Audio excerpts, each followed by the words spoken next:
ছুটি হচ্ছে আপনারা জানেন যে আগের থেকে ডিক্লেয়ার ছিল ছুটি 5 থেকে 10 তারিখ পর্যন্ত, 5ই জুন থেকে 10ই জুন পর্যন্ত ছিল হচ্ছে ঈদুল আজহার ছুটি।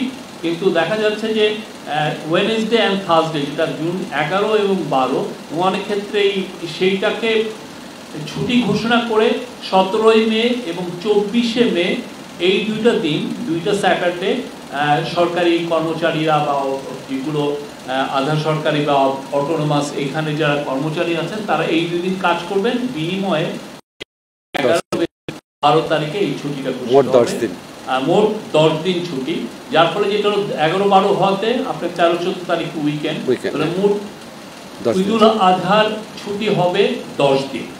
আর এই ক্ষেত্রে ব্যাংক কোম্পানিগুলো যেহেতু তাদের ব্যাংক কোম্পানি এক দিয়ে চলেন, ব্যাংক কোম্পানি তাদের মতো করে ডিক্লেয়ার করবেন, প্রাইভেট কোম্পানিগুলো তাদের মতো করে ছুটি ঘোষণা করবেন।